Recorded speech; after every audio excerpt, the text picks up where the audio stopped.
Le suspense est terminé. On sait désormais qu'Emmanuel Macron va diriger le pays pendant 5 ans encore. Les 72% des votants qui n'ont pas voté pour lui au premier tour ne partagent pas forcément sa vision de la politique. Mais une fois la déception passée, une question émerge. Que va-t-il se passer pendant les 5 années à venir ?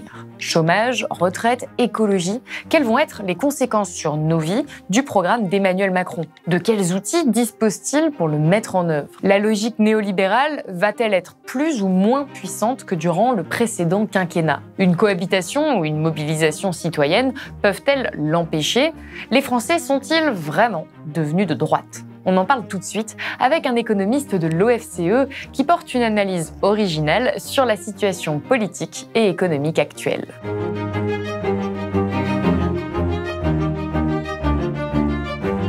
Aujourd'hui, j'ai le plaisir d'accueillir Éloi Laurent. Éloi Laurent, bonjour. Bonjour. Vous êtes économiste, vous enseignez à Sciences Po, à l'École des Ponts Paris Tech et à l'Université de Stanford, en Californie. Vous êtes l'auteur d'un ouvrage intitulé « La raison économique et ses monstres », qui est le 3e volume d'une série de livres qui déconstruisent un petit peu les clichés, les idées reçues sur l'économie. Et vous voulez déconstruire l'idée selon laquelle le système économique néolibéral serait réaliste. Or, le président qui vient d'être réélu pour 5 années, lui, ne jure que par le néolibéralisme, justement. Alors, avec vous, j'aimerais qu'on puisse se faire une idée de ce qui nous attend maintenant qu'Emmanuel Macron a été réélu. Avant tout, comment est-ce que vous avez vécu cette campagne présidentielle ? Alors, j'ai vécu cette campagne présidentielle comme un grand retournement par rapport à la situation initiale. En septembre 2021, on nous explique que la France a viré à droite, que tous les Français sont devenus réactionnaires, que les thèmes qui vont s'imposer dans la campagne sont l'immigration, l'insécurité et l'islam, et que le grand candidat historique fondamental de la campagne de 2022, c'est Éric Zemmour, qui va nous montrer à quel point la France a changé d'âme fondamentalement et est prête à lutter contre sa propre diversité, puisque je rappelle que le programme quand même de guerre civile d'Éric Zemmour, c'était faire la guerre à peu près 20% de la population, soit immigrée, soit d'origine immigrée. Et ce qu'on a vu, c'est cette baudruche se dégonfler. Donc, je rappelle quand même que c'est un candidat qui a été propulsé sur la scène médiatique par une oligarchie qui, très clairement, a pris une position idéologique. Donc, on est vraiment dans une situation trumpiste, au sens... Vous faites référence à Vincent Bolloré. Bien sûr, exactement, à CNews, à cet écosystème xénophobe qui s'est mis en place en France, avec un certain nombre de magazines, de chaînes, soi-disant d'information en continu, etc. Et où on a donc un candidat qui arrive absolument tout armé et qui nous dit, bah voilà, les Français veulent ça et je vais le leur donner. Vous êtes le phénomène politique de cette rentrée. Édition spéciale avec Éric Zemmour. Éric Zemmour, bonsoir. Éric Zemmour est notre invité ce soir. Bonsoir Éric Zemmour. Bonsoir. Bonjour Éric Zemmour. Bonjour. Il est tout sauf violent. C'est un garçon qui est ultra sensible, qui est humble, qui est ouvert. Et croyez-moi, je dis ça parce que je le connais depuis très très longtemps. Et cette campagne qui a été extrêmement heurtée et qui finalement a duré très peu de temps, a quand même été spectaculaire du point de vue du retournement, puisque se sont imposés très vite dans le débat 2 thèmes, qui étaient d'un côté le thème de l'environnement, on l'a oublié en septembre 2021, mais la grande enquête du Monde, Fracture française, montre que pour la première fois l'environnement est la première préoccupation des Français. La question... Mais l'environnement n'a pas été au cœur de la campagne on va y venir, mais en tout cas, en septembre 2021, très vite, on voit, c'est l'environnement, la santé et l'avenir du modèle social. Et puis après, le thème du pouvoir d'achat prend le pas. Et on termine la campagne avec un Zemmour dégonflé à 7%, une gauche qui s'unifie sur les thématiques sociales écologiques et un président, effectivement, qui est réélu très largement par défaut. Donc on voit, moi, la première chose qui me frappe, c'est la tentative de manipulation démocratique à laquelle nous avons assisté. Donc la première chose qui m'apparaît, c'est la tentative de déstabilisation du débat public et la manière dont les Françaises et les Français ont résisté. Mais pour vous, ça n'a pas fonctionné ? Il n'y a pas eu une droitisation pendant cette campagne et pendant les 5 dernières années ? Alors, pendant les 5 dernières années, certainement, il y a une droitisation du discours politique. En tout cas, le corps électoral, lui, est beaucoup plus équilibré que le débat public. Une fois de plus, le débat public, en septembre, à l'automne 2021, c'était absolument clair que nous allions parler essentiellement d'islam, d'immigration, même dans l'entre-deux tours. On en a en fait très peu parlé. Et le débat de l'entre-deux tours entre les 2 candidats finalistes, ça commence par le pouvoir d'achat, une séquence d'ailleurs proprement incompréhensible, mais ça commence par le pouvoir d'achat et on enchaîne par l'international. Et ces questions-là, dites régaliennes, on reviendra sur l'ambiguïté de ce terme, arrivent finalement très très tard. Donc vraiment, moi, ce qui me frappe, c'est la résistance démocratique de la France à cette tentative de manipulation du débat public. Effectivement, je pense qu'il y a beaucoup de personnes qui ont eu peut-être la sensation de s'être fait confisquer cette campagne, de ne pas avoir pu regarder des débats de fond sur les questions écologiques et sociales. À Brest, on a essayé de le faire, mais en tout cas, là maintenant, on sait que c'est Emmanuel Macron qui est réélu, c'est lui qui va gouverner pendant 5 ans. Alors, là, la question que beaucoup se posent, c'est maintenant, qu'est-ce qui se passe ? Et maintenant, entre guillemets, quelle sauce on va être mangé ? Alors, ce que j'ai fait, c'est que je suis allée regarder le programme de La République En Marche, le programme d'Emmanuel Macron, pendant cette campagne présidentielle, où il essaie de nous donner une idée de ce qu'il va appliquer, de la manière dont il va gouverner. Rapidement, les mesures phares, c'est le report de l'âge de la retraite à 65 ans, la fin de la redevance télé, la baisse de 15 milliards d'euros d'impôts par an pour les ménages et pour les entreprises, la transformation de Pôle emploi en guichet unique, on poursuit cette réforme du chômage, ou encore la mise en place d'une obligation d'activité de 15 à 20 heures pour les personnes qui sont bénéficiaires du RSA. Si Emmanuel Macron met en place ce qu'il a dit qu'il appliquerait, à quoi va ressembler la France dans 5 ans ? Ça va être en fait la situation actuelle, en pire du point de vue de la justice sociale, mais aussi du point de vue de l'efficacité économique. Ce qu'il faut bien comprendre, c'est que ce programme-là, le programme néolibéral, se présente depuis 40 ans comme la raison économique. C'est le fameux discours de Tony Blair à la fin des années 90 qui vient faire la leçon à Lionel Jospin en lui expliquant qu'il n'y a pas des politiques économiques de droite et des politiques économiques de gauche. Il y a les bonnes politiques économiques et les mauvaises politiques économiques et que donc il faut faire les bonnes politiques économiques qui sont les politiques néolibérales. Et c'est le fameux axe Blair-Schröder. On voit aujourd'hui où sont et Tony Blair et Gerhard Schröder. Ça fait froid dans le dos de voir le portrait de Dorian Gray 20 ans plus tard de ce néolibéralisme. Et on se dit qu'on a eu de la chance d'avoir quelqu'un qui s'est opposé à ça en la personne de Lionel Jospin, et là, avec des politiques économiques considérées comme profondément hérétiques, la réduction du temps de travail, les emplois jeunes, etc. On rappelle, c'était le Premier ministre anglais et le chancelier allemand. Le Premier ministre anglais, Tony Blair, présenté comme la petite merveille de la gauche progressiste en Europe, et le chancelier allemand, présenté comme justement une position raisonnable, froide, qui fait des réformes sociales, etc. Aujourd'hui, Gerhard Schröder est le meilleur allié de Vladimir Poutine et encaisse des centaines de milliers d'euros par mois au service d'un régime qui est en train de commettre des crimes contre l'humanité, et Tony Blair est engagé dans des affaires de corruption à grande échelle pour son profit personnel. En tout cas, leur idéologie, elle a perduré. Et l'idéologie, c'est vraiment ça, le néolibéralisme. Au fond, que dit le néolibéralisme de façon très simple ? C'est que l'État doit s'attaquer au modèle social. Au fond, c'est ça la nouveauté dans le discours néolibéral. C'est que ce n'est pas les forces du marché qui contrent l'État-providence ou les services publics, c'est l'État lui-même qui démantèle le modèle social au nom de l'efficacité économique. C'est-à-dire, ce qu'on nous dit, c'est que la prospérité économique dépend fondamentalement du fait de réduire la voilure du modèle social et des services publics, ce qui va permettre, dans les termes de la commission Attali de 2008, de libérer la croissance. Il faut vraiment comprendre que la matrice idéologique du président actuel vient de sa fréquentation, plus que sa fréquentation, du fait qu'il a été l'architecte du rapport de la commission Attali, puisqu'on était le rapporteur général en 2008, commission mise en place sous Nicolas Sarkozy, rassemblant journalistes, économistes, etc., et constituant un petit peu l'esprit de l'époque, avec l'idée, au fond, le problème français, si on regarde bien, c'est qu'on a réduit le temps de travail, on s'est appauvri, on a un modèle social qui est obèse, il faut le réduire, on a des services publics qui sont inefficaces, il faut les rendre efficaces, on a une école qui produit de la défiance, il faut la modifier, et on a toute la matrice, en fait, de ce que va être le macronisme. Le problème, c'est que ce discours-là, sur le plan économique, conduit en fait à un appauvrissement général. C'est-à-dire que tous les pays qui ont tenté de réduire, par exemple, de privatiser leur santé, de privatiser leur éducation, c'est en fait un appauvrissement collectif. Donc c'est une folie économique, concrètement. C'est pourtant pas ce qui est écrit dans, encore une fois, le programme tout simplement d'Emmanuel Macron, sur lequel je m'appuie, où ce qu'il promet, à travers ces différentes mesures que j'ai énumérées, c'est le retour du plein emploi, c'est une amélioration de nos conditions de vie, de nos niveaux de vie, du pouvoir d'achat de manière collective, c'est même une réduction des inégalités. Il promet une transition écologique, il promet un hôpital plus humain à travers ces mesures, il promet une lutte contre les déserts médicaux. Et vous, ce que vous dites, si j'ai bien compris votre livre, c'est que les mesures qu'il met en place ne peuvent techniquement pas, logiquement pas, amener à ce résultat qu'il nous promet. Non, clairement pas. Ce sera à la fois injuste et ce sera inefficace. L'idée selon laquelle il faut augmenter le temps de travail dans une économie au XXIe siècle pour gagner en prospérité, c'est une idée qui va à rebours de tout le XXe siècle. C'est-à-dire que le XXe siècle a été un siècle de libération du temps de travail pour des niveaux de vie qui n'ont fait qu'augmenter. On travaille beaucoup moins pour des niveaux de vie qui sont beaucoup plus élevés. Donc l'idée selon laquelle aujourd'hui on va revenir au plein emploi, le plein emploi c'est l'objectif de Beveridge en 1944. Si vous voulez. Donc la régression, c'est 80 ans en arrière.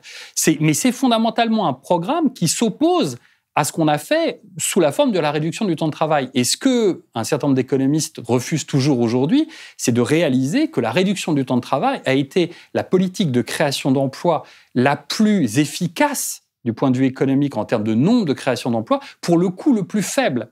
Et encore aujourd'hui, vous avez des économistes néolibéraux qui attaquent la réduction du temps de travail comme l'erreur fondamentale française qui a conduit à l'appauvrissement. Pas du tout. Ça a été au contraire non seulement extrêmement efficace du point de vue de la création d'emplois, pour un coût extrêmement faible, beaucoup plus faible que le CICE, par exemple, qui coûtait horriblement cher pour des créations d'emplois beaucoup plus faibles.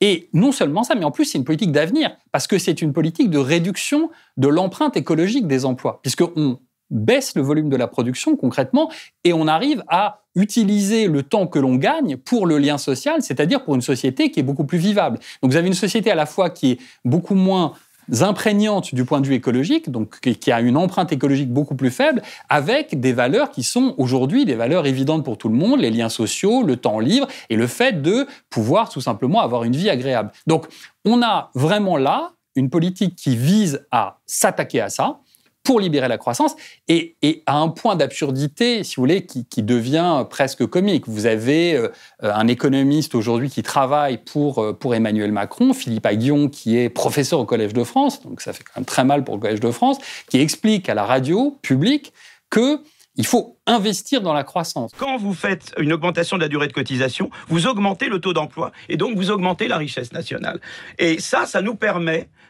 Donc d'abord, c'est un effet direct sur la croissance. Et par ailleurs, ça nous donne la crédibilité dont je parlais tout à l'heure pour pouvoir faire beaucoup plus d'investissements sur la transition énergétique. Donc, ce qu'on disait jusqu'à présent, c'était que la croissance allait permettre de financer le modèle social. Maintenant, on dit qu'il faut démanteler le modèle social pour financer la croissance. Ce que veut dire investir dans la croissance. Ça n'a littéralement aucun sens, investir dans la croissance. Ce que simplement ça veut dire, c'est on privatise la santé, on privatise l'éducation, qui est un des chantiers qui est à l'ordre du jour très clairement pour les 5 prochaines années. Et ce faisant, on va augmenter la croissance économique. Donc on voit à quel point la croissance économique devient une espèce de trou noir qui absorbe absolument toute la pensée économique, sauf que dans le même temps, vous avez le GIEC, les gens qui travaillent sur la biodiversité et les écosystèmes qui vous disent la croissance économique est la source principale de la destruction de la biosphère.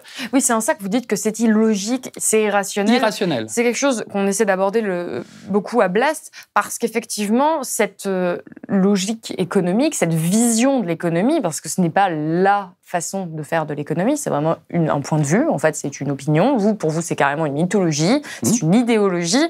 Ça nous est présenté dans la plupart des médias, dans la bouche de beaucoup de politiques, comme la seule façon de faire de l'économie, comme la façon rationnelle, raisonnable de faire de l'économie. Et vous, ce que vous dites, c'est que c'est tout le contraire, et que la preuve principale, c'est la question écologique.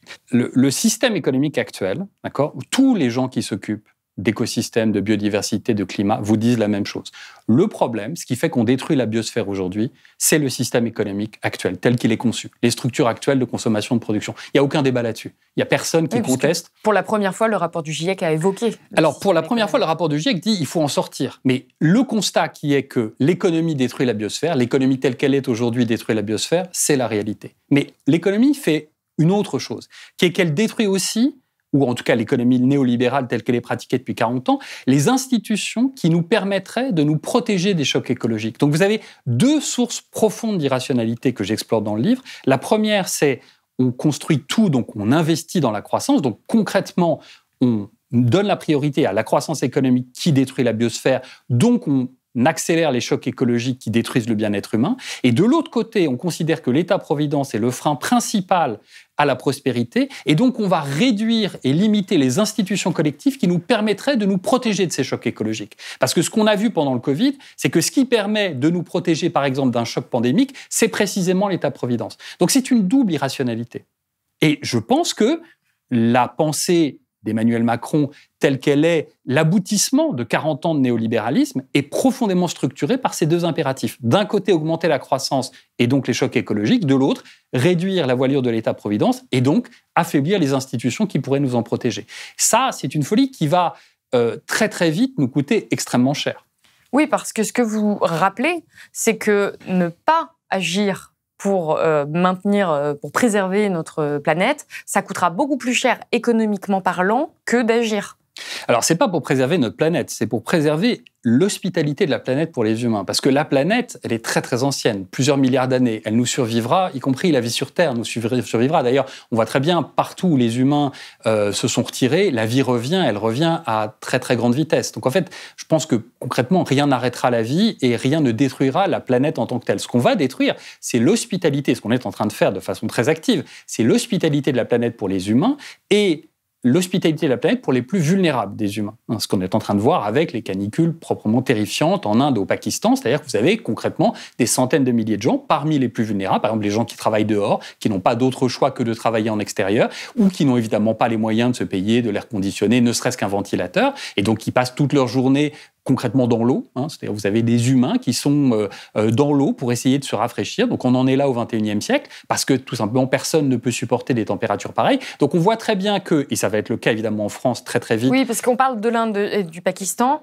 mais il faut aussi comprendre que c'est pas quelque chose qui va se passer uniquement à l'autre bout de la planète. Le premier risque climatique pour la France, pays dit tempéré, ce sont les canicules. Et on est en train de le vivre. On est en train de vivre une sécheresse et on est en train de vivre les prémices de ce qui peut être une canicule extrêmement grave à horizon de quelques semaines. Oui, Paloma Moritz l'a largement documenté dans plusieurs émissions sur Blast. Donc, quand vous regardez les 10 catastrophes les plus meurtrières depuis 1900 en France, d'accord, les 6 premières sont des canicules.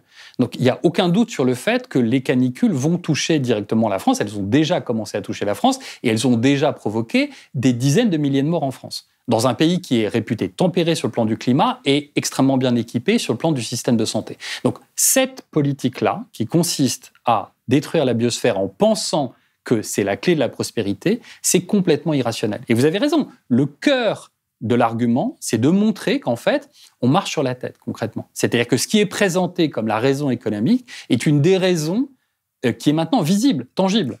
En tout cas, sur cette façon de mener de la politique pour revenir à la personne, entre guillemets, d'Emmanuel Macron, on a déjà fait sur Blast le bilan de sa politique économique pendant 5 ans. Les personnes qui nous regardent peuvent aller le regarder, mais aujourd'hui, s'il continue à mener cette politique, concrètement, à quoi va ressembler la vie des gens qui nous regardent ? Ça va se traduire comment, les conséquences de cette politique, là, dans 5 ans ? Si on prend la question de la réforme des retraites, ça va être beaucoup plus difficile. Il n'y a aucun doute sur le fait que c'est une politique profondément injuste, qui n'est absolument pas justifiée par une question de soutenabilité financière ou budgétaire, pas du tout. Le régime de retraite montre une résilience absolument spectaculaire dans son retour à l'équilibre après chaque choc provoqué par des forces externes au régime de retraite. C'est-à-dire, ce qu'on nous explique, c'est que le modèle social est insoutenable. C'est pas le modèle social qui est insoutenable. Ce qui est insoutenable, c'est le système financier qui a provoqué la crise de 2008-2009 et le système économique qui a provoqué la pandémie de 2020-2021, qui a un impact sur un modèle social qui, lui, est parfaitement soutenable et qui a une force de retour à l'équilibre spectaculaire, y compris avec très peu de croissance, puisque cette mirifique croissance qu'on nous a annoncée, on a commencé à 2, on finit en négatif sur le mandat en question. Et on se rend compte qu'on a un régime social, un modèle social qui parvient, bon an, mal an, à revenir à l'équilibre, parce qu'il y a des forces internes de retour à l'équilibre. Parce que c'est, en fait, il faut comprendre le génie économique de l'État-providence. C'est pas seulement une affaire de justice sociale, c'est une affaire d'efficacité économique. Mutualiser les risques sociaux pour faire en sorte de réduire les inégalités sociales, c'est profondément efficace du point de vue économique. Donc, ce à quoi va ressembler la vie, ça va être ce qu'on a vécu dans les 2 premières années, 3 premières années avant le Covid, c'est-à-dire une vie qui est beaucoup plus difficile pour les gens les plus vulnérables, pour les plus pauvres, avec évidemment la question de l'espérance de vie, c'est-à-dire que l'espérance de vie en bonne santé, stagnant en France, si jamais vous obligez les gens à travailler plus pour pouvoir aller à la retraite, ça veut dire que concrètement, leur temps de vie va être réduit, c'est-à-dire ce qu'ils vont pouvoir avoir comme vie, justement, ce qui est le sel de la vie, c'est-à-dire les liens sociaux, les liens familiaux, le fait de pouvoir vivre comme ça, de façon heureuse, sans la contrainte du travail et la pénibilité physique du travail, tout ça va disparaître. Sans parler du fait qu'à force de s'attaquer au système de santé, vous en parlez également dans le livre, ça réduit tout simplement le temps de vie tout court. Ça réduit le temps de vie, la question de la réforme des minima sociaux et du conditionnement au fait de travailler également. Donc en fait, toute cette logique, c'est vraiment le retour du travail dans le pire sens du terme, c'est-à-dire le travail au sens de son origine du tripalium. C'est vraiment le travail comme quelque chose, comme un instrument de torture. Et au service d'une prospérité qui est largement captée à l'autre bout de la chaîne par les plus riches. Donc on a vraiment ce système de l'intensification du travail et l'expansion du travail pour les plus faibles et ceux qui en subissent le plus les conséquences, y compris dans leur chair, au service d'une création de richesse qui est accaparée par des gens qui, par ailleurs, détruisent la biosphère. Je pense que fondamentalement, cette mythologie néolibérale est en train de s'évanouir sous nos yeux. Elle est en train de s'effondrer. Oui, vous, on en parlait avant le tournage, vous êtes plutôt optimiste. Vous pensez qu'il y a une résistance de la population française à cette idéologie néolibérale? Mais pas seulement de la population française. Ce que l'on voit de façon très claire, reprenons la question du rapport du GIEC, c'est à bien des égards une série de rapports absolument inquiétants et même terrifiants. Mais le premier volet du rapport du GIEC en août 2021 s'ouvre par l'idée que le seul scénario viable pour l'humanité au milieu du chaos climatique, c'est le scénario SSP1 qui dit clairement qu'il faut passer d'une économie fondée sur la croissance à une économie fondée sur le bien-être et qu'il faut passer d'une économie où les inégalités sociales sont extrêmement fortes à une économie où on réduit les inégalités sociales. C'est écrit en toutes lettres dans le rapport du GIEC. Ça, c'est les scientifiques. Oui, mais c'est pas seulement les scientifiques, c'est aussi des gens qui, en bout de chaîne, dans le troisième volet, et là, on a des sciences sociales, le chapitre 5 nous dit comment concrètement arriver à cette sobriété. Donc vous avez quelque chose, un fil rouge qui, pour la première fois, parcourt tous les rapports du GIEC, parce que le deuxième volet sur l'adaptation aussi mentionne cette question de la sortie de la croissance, sur le fait de sortir de cette économie comme force motrice absolument destructrice. Donc là, vous avez un éveil qui... Oui, c'est un éveil scientifique. La manière dont votaient les gens lors de cette élection présidentielle, on peut considérer qu'il y a 70% des Français qui ont voté pour un programme néolibéral. Donc est-ce qu'il y a vraiment une prise de conscience? 70% des Français qui ont voté, ça dépend comment vous calculez, parce qu'il faut calculer les inscrits, etc. Et puis ça dépend après sur quoi enfin, comment on comprend les dynamiques politiques à l'heure. 70% des votants, en tout cas. En tout cas, ce que je constate, c'est que pour la première fois depuis 15 ans, on a une unification sans précédent des forces de gauche autour d'un bloc social-écologique. Ça, c'est une première. C'est la première fois, et c'est présenté comme historique, et de fait, ça l'est, qu'on a cette convergence sur ces questions-là.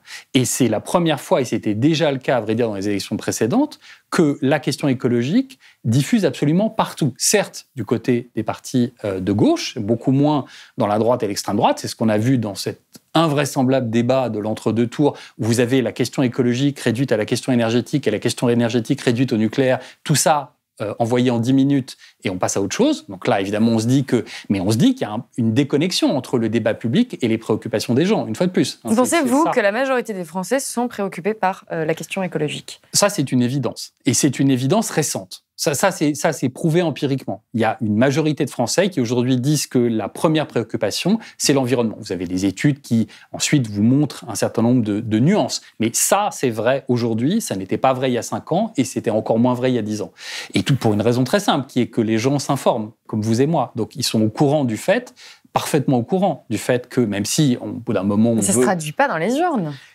Ça se traduit de façon graduelle. Le problème, c'est la lenteur du système politique et la résistance du système politique par rapport à la préoccupation des citoyennes et des citoyens. Cette préoccupation est là. Mais regardez ce qui se passe aux États-Unis. Vous pouvez parfaitement avoir des diversions et à un moment, un chemin qui est emprunté et qui vous emmène toujours plus loin dans l'apocalypse démocratique. C'est possible. Et on a commencé cet entretien en disant qu'il y a eu une tentative d'instrumentalisation de l'élection présidentielle. Donc ces forces-là qui n'ont pas intérêt à ce que l'on parle ni d'inégalité sociale, ni de crise écologique, qui sont les deux crises majeures et imbriquées du début du XXIe siècle, elles sont là. Il n'y a aucun doute là-dessus.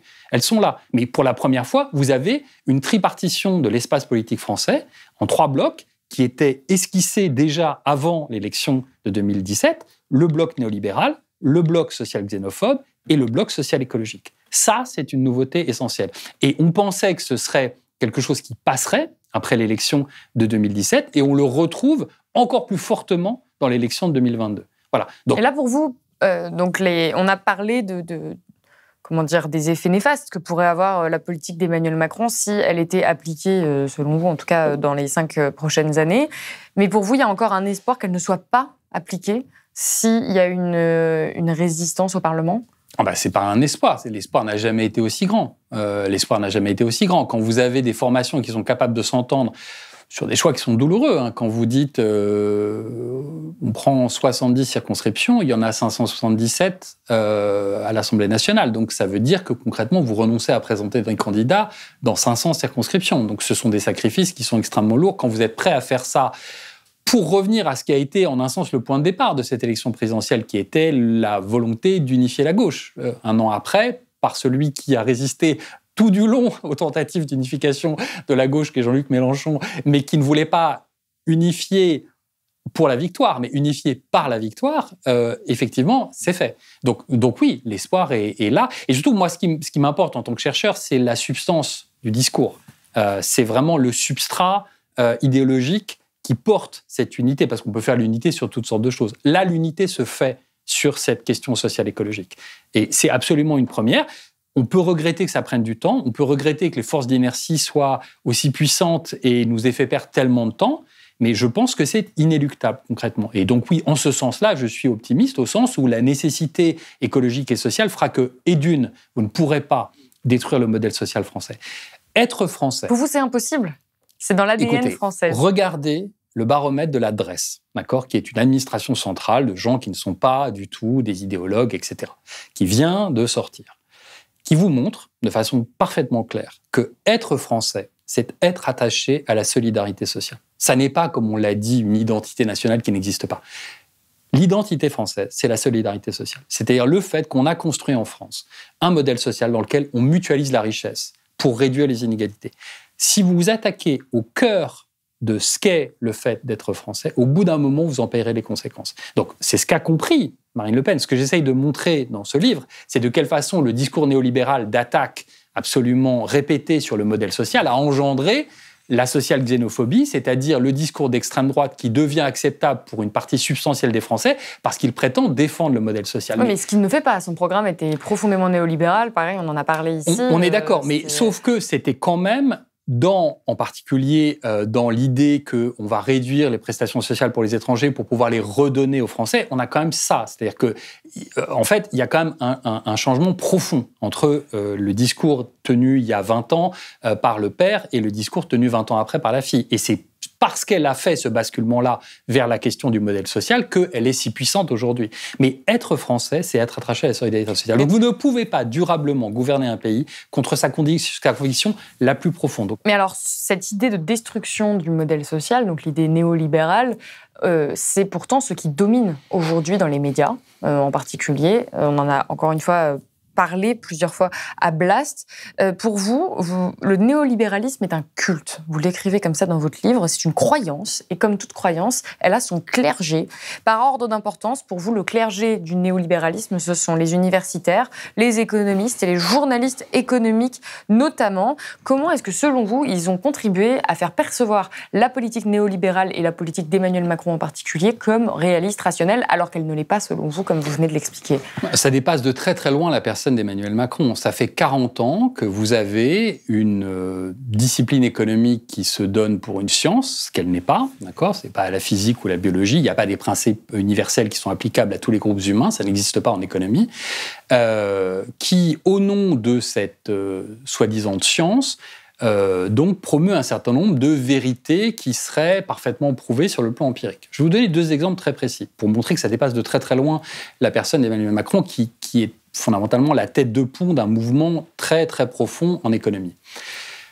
La question du salaire minimum et la question de la réduction du temps de travail. Pendant des décennies, on a expliqué que le salaire minimum était une catastrophe qui détruisait des emplois. Et puis est arrivé quelqu'un qui s'appelle David Card, qui, à l'université de Berkeley, a commencé à faire des études précises, empiriques, pour montrer qu'en fait, le salaire minimum, non seulement ne détruisait pas les emplois, mais réduisait les inégalités sociales. Et empiriquement, il y a eu de plus en plus d'études démontrant que c'était tout simplement faux. C'était de l'ordre de la croyance. Pourquoi ? Parce que, évidemment, la croyance, c'est que les gens sont... et c'est là où on est dans un moralisme économique. Les gens sont paresseux, ils ne veulent pas travailler. Vous leur donnez un salaire minimum qui ne correspond pas à leur productivité, qui est en fait plus faible que le salaire. Donc, vous allez créer une inefficacité économique. Oui, vous avez fait de la justice sociale, mais fondamentalement, vous avez fait baisser l'efficacité économique. En fait, pas du tout. Et c'est ce qu'ont montré les modèles nordiques, c'est-à-dire que vous pouvez avoir plus de justice sociale et plus d'efficacité économique. Donc ça, c'est typiquement quelque chose sur lequel on vit pendant des décennies, puis ça s'effondre quand on regarde empiriquement ce qui se passe. Mais comment ça se traduit dans les médias ? Ça se traduit pas, c'est pas seulement dans les médias, c'est-à-dire que ça se traduit par le fait que, par exemple, on considère en France qu'il faut jamais augmenter le SMIC. Parce que si jamais on augmente le salaire minimum, donc vous avez en France encore des gens aujourd'hui qui croient à ça, alors même que ça a été démenti empiriquement par les études les unes après les autres. Donc c'est plus que les médias, c'est-à-dire que le débat économique est structuré à partir de choses qu'on présente comme des vérités absolument intangibles, et quand vous faites le travail empirique, en fait, ça s'effondre, et à ce moment-là, effectivement, le consensus soit change, soit ne change pas, et généralement en France, il change à peu près 20 ans après qu'il ait changé dans les revues académiques. Et comment cette parole domine-t-elle Elle domine par ce système pyramidal. C'est-à-dire que vous avez en haut de la pyramide des gens qui sont les oracles de la pensée économique. Donc, qui vous disent des choses, et généralement, donc, qui sont dans des champs dans lesquels ils ne connaissent rien. C'est le principe, c'est-à-dire que l'oracle va faire des grandes proclamations sur des choses sur lesquelles, empiriquement, ils n'ont aucun élément. Et qui, par exemple, en France ? Typiquement, vous avez Jean Tirole. Jean Tirole a écrit, donc, qui est un des deux économistes qui a reçu le soi-disant prix Nobel, soi-disant, parce qu'en fait, Nobel n'a jamais voulu donner de prix Nobel aux économistes, mais donc le Nobel, le prix d'économie de la Banque de Suède, qui a été créé en 1969, donc Tirole le reçoit, et il écrit dans la foulée un livre qui s'appelle « Économie du bien commun ». Dans le livre « Économie du bien commun », vous avez une attaque en règle contre les politiques de réduction du temps de travail, en expliquant que la réduction du temps de travail n'a jamais créé le moindre emploi là où elle a été appliquée. Quand vous regardez la carrière de Tirole et les études qu'il a consacrées à la question des politiques d'emploi, vous constatez qu'il y a 0 article consacré à la question. Et donc là, vous vous dites forcément, il y a quelque chose de très étrange. C'est-à-dire, vous avez quelqu'un qui écrit noir sur blanc quelque chose sur lequel il n'a aucun élément empirique, sur lequel il n'a absolument jamais travaillé. Donc c'est là où la mythologie commence. C'est-à-dire que vous avez quelqu'un qui, au nom, en fait, de ses préjugés, de son préjugé qui est que, fondamentalement, il faut plus de croissance et plus de travail pour créer de la prospérité. Donc, la réduction du travail ne peut pas marcher en théorie. Donc, comme elle ne peut pas marcher en théorie, donc elle ne doit pas marcher dans les faits. Et donc, on commence à démentir ce qui est un succès dans les faits, le plus grand succès de création d'emplois en France, de politique de création d'emplois en France depuis 50 ans, qui est la réduction du temps de travail. Et donc, dans les faits, et ensuite, c'est repris. C'est-à-dire que vous avez une pyramide dans laquelle vous avez donc, des universitaires qui reprennent ça, qui disent « si Tirole le dit, c'est que c'est vrai ». Donc, vous aviez encore, il n'y a pas longtemps, dans Le Monde, un article qui expliquait que la réduction de travail n'avait jamais marché, alors même que maintenant, on a absolument toutes les données qui montrent que ça a été un succès et que ça a été un succès acquis. Eux, ils ont d'autres données, visiblement. Aussi, non, c'est pas d'autres données, c'est d'autres croyances. Voilà. C'est-à-dire qu'ils pensent fondamentalement que ça ne doit pas marcher, que ça ne peut pas marcher une fois de plus.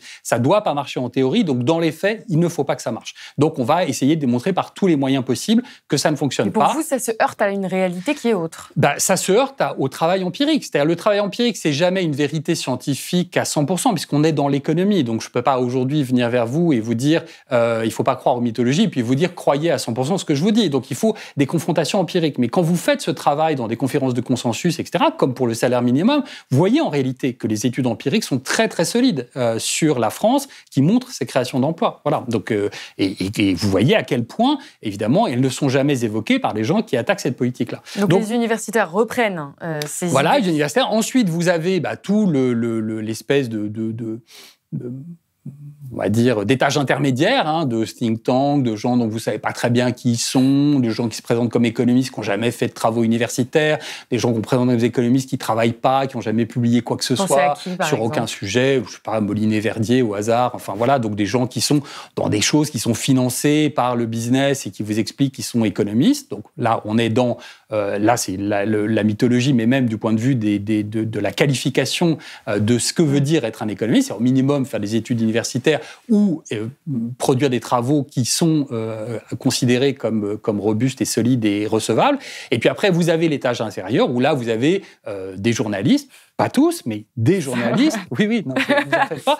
Mais il y a plein de très très bons journalistes économiques. Il y en a de plus en plus d'ailleurs. Mais vous avez aussi tout un étage inférieur de gens qui reprennent ça comme des vérités d'évidence et qui vous disent, bien sûr, il faut travailler plus si vous voulez. Mais évidemment, la croissance économique, c'est la clé de la prospérité. Bon, on ne peut pas avoir d'État-providence sans croissance, c'est une folie. Bien sûr, la croissance verte, c'est la seule solution au changement climatique, etc., etc., etc. Voilà. Et donc, ça, pour le coup, ça fait en sorte de faire, entre guillemets, ruisseler ces idées néolibérales. Oui, tout à fait, exactement. C'est tout à fait un mécanisme de ruissellement en haut d'une pyramide. Le seul problème, c'est qui est en haut de la pyramide pour professer ça. Et si vous voulez, quand vous avez en haut de la pyramide Jean Tirole et Philippe Aghion, c'est là que vous vous dites, voilà. Alors, il n'y a pas que, en haut de la pyramide, il y a aussi Thomas Piketty, et donc, voilà, mais c'est pas du tout la même qualité de travail empirique. Si vous voulez, c'est pas du tout...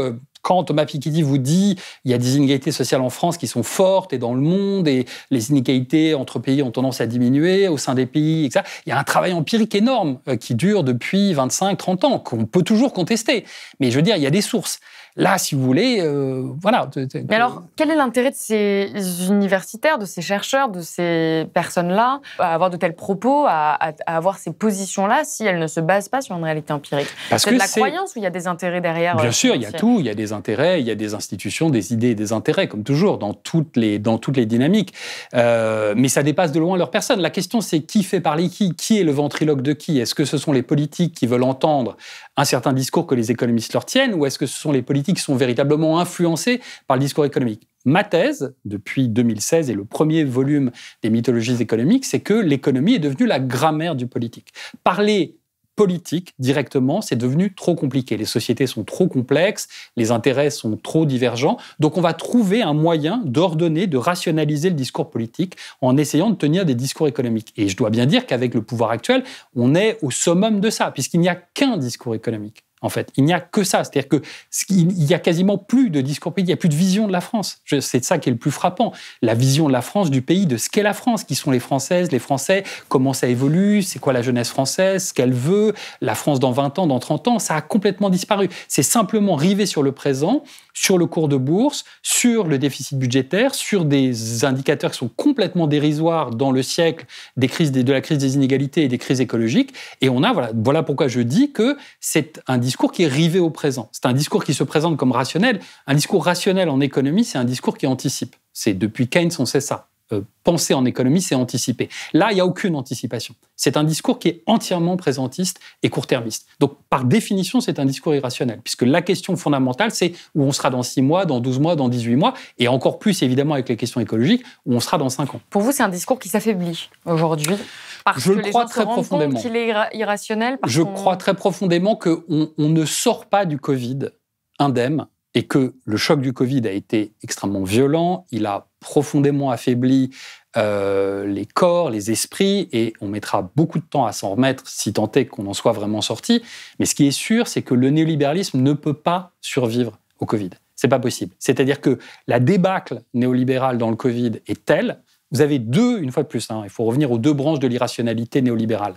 La première branche, c'est les systèmes économiques sont devenus dysfonctionnels au point où ils sont devenus autodestructeurs. On provoque aujourd'hui des pandémies qui non seulement mettent les économies mondiales à l'arrêt, mais détruisent les liens sociaux. Donc on est en train de détruire notre habitat au point où on détruit notre humanité. Ça, c'est quelque chose que tout le monde voit de façon très claire. Et de l'autre côté, le Covid nous montre que pour résister à ce genre de choc, vous avez besoin de l'État-providence. C'est-à-dire que vous avez un président qui, le 13 mars, a une épiphanie, qui nous a expliqué que ça coûtait un pognon dingue, que c'était absolument insoutenable et que c'était un boulet, et qui nous explique que le cœur, en fait, de ce qu'il va faire, c'est faire en sorte d'utiliser l'État-providence pour faire en sorte que l'économie ne s'effondre pas. Ça, on ne sort pas indemne de ça. Voilà. À quelle vitesse... Et pour vous, les gens ont retenu cette incohérence, cette contradiction majeure dans cette politique-là? Il y a quand même 28% des votants qui sont allés revoter Emmanuel Macron. Mais ça prend du temps. Une fois de plus, il y a une inertie du système politique, c'est indéniable. Mais il y a un mouvement de l'histoire qui me paraît absolument certain. Il est certain que le projet européen, le cœur du projet européen, qui est un État-providence qui permet la justice sociale, c'est absolument de ça dont on sort avec une conviction profonde que c'est le cœur du projet. Et une fois de plus, je pense que l'opposition entre Macron et Le Pen est largement centrée là-dessus, en réalité, sur la question de la défense du modèle social. Et c'est ce qui explique en grande partie la force du vote Le Pen. Et je ne parle pas des gens qui défendent le modèle social sincèrement qui est ce troisième bloc social-écologique et qui, y compris, veut l'adapter aux réalités écologiques du XXIe siècle. Et deuxièmement, l'idée selon laquelle le système économique actuel est en train de détruire la biosphère pour nous, pour nos enfants, pour nos contemporains, pour nos successeurs, et que nous sommes en train de construire une planète invivable, même si c'est difficile de rester informé, parce que c'est tellement déprimant et difficile qu'il y a quelque chose de difficile à entendre. Mais ce message-là n'a jamais été aussi puissant partout dans l'opinion. Espérons que le futur proche vous donnera raison. C'est la fin de cette émission. Merci beaucoup, Éloi Laurent, d'avoir été avec nous. Merci à vous. Je rappelle que votre livre « La raison économique et ses monstres » est disponible aux éditions Les Liens qui libèrent. Merci beaucoup d'avoir regardé cet entretien. N'hésitez pas à me dire en commentaire ce que vous en avez pensé. Êtes-vous aussi optimiste qu'Éloi Laurent ? Pensez-vous, vous aussi, que le néolibéralisme arrive à bout de souffle et que des forces sociales et écologiques vont prendre le dessus ? Dites-moi quel économiste vous voudriez voir prochainement sur Blast. Et si vous avez trouvé cette émission utile ou intéressante, vous pouvez la partager sur les différents réseaux sociaux. Enfin, je vous rappelle que Blast est un média indépendant qui ne vit que grâce à son audience. Donc si vous le pouvez, faites un don ou abonnez-vous sur blast-info.fr. Et moi je vous dis à bientôt.